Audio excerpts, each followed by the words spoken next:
Welcome back to Ebru Africa. Now, that was the news for you, but here on Now on Trend, we will be highlighting for you the stories making way across the social media platform of Twitter. Now, on my right side, we have the 10 most leading topics in the country at the moment, but today we will highlight 3. Now, we begin things off in matters technology and in matters Windows XP. Now, the operating system provided by Microsoft has been shut down, and Microsoft will stop bringing any upgrades to this particular system, urging users to change to other operating systems available under the Microsoft brand. So as the world awaits to see how this particular transition will go, we have Google Chrome and Microsoft Mozilla just assuring the users of Windows XP that they will provide security checks once in a while to ensure that internet security is top-notch amongst users. So indeed, this is quite a good story for you to have if you're a tech buzz, and also if you're using the Windows XP operating system. This is quite a good story for you to have a look at, just to ensure what particular systems you should go for in the near future, because it has come to an end. But people are still talking positively about this particular operating system.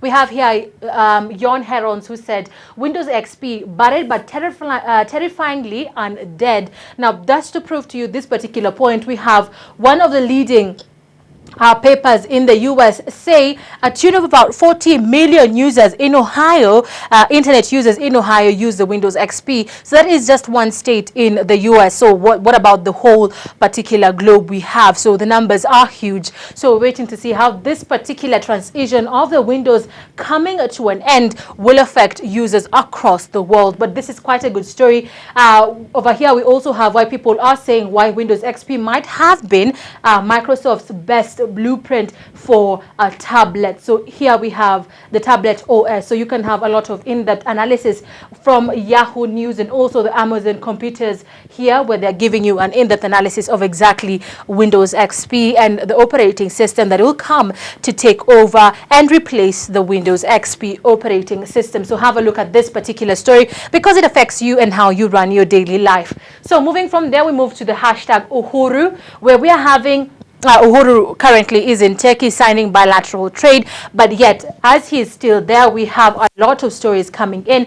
And one story I want to highlight here is the story of Matsanga, a very controversial human rights activist from Uganda, who has unveiled alleged the people responsible for sending Uhuru Ruto to the ICC. So we have first on the list Raila Amolo Odinga, the current head of the opposition here in Kenya, Ken Wafula, Maina Kiai, Professor Makao Mutua, Omar Hassan, Atsango Chesoni, Gladwell Otieno, Ndugu Mwanaina, Martha Karua, late Mutula Kilonzo, and Florence Jaoko. So these are the list of 11 people who he says are responsible. Now we can have this expert from the Daily Post, the Kenyan Daily Post. So we're having here Matsanga reveals 11 names of those who fixed Uhuru and Ruto at the ICC. Now Raila takes the first step here. Now the caption here is celebrated Ugandan human rights activist Dr. David Matsanga revealed the names of 11 Kenyan betrayers who fixed President Uhuru Kenyatta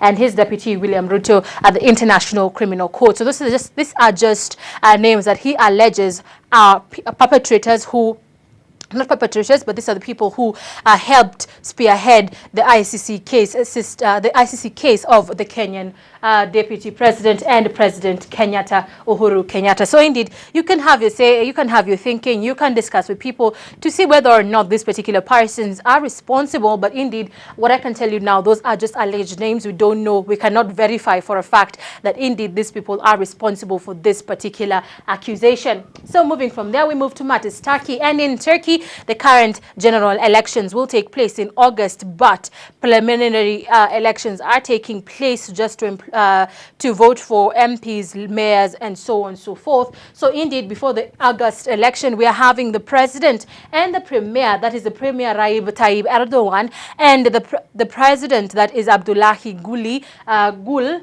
Abdullahi Gal just discuss on what they can have, what they have to do to ensure that they come back to power. Now, Turkey is indeed, they had a lot of turmoil when it comes to social media, where we're having sites as YouTube, Facebook, and Twitter being shut down, but we're having their court just say that their high court say that the blanket banning of social media is in disrespect of human rights and freedom of expression. So we're waiting to see how this particular situation just trickles down to the common person. But indeed, what we are seeing here in Turkey is just like a representation of exactly what is to come. Now, they held their first mayoral elections in Istanbul, which gave Mr. Recep Tayyip Erdogan a lead. His political party was given a lead.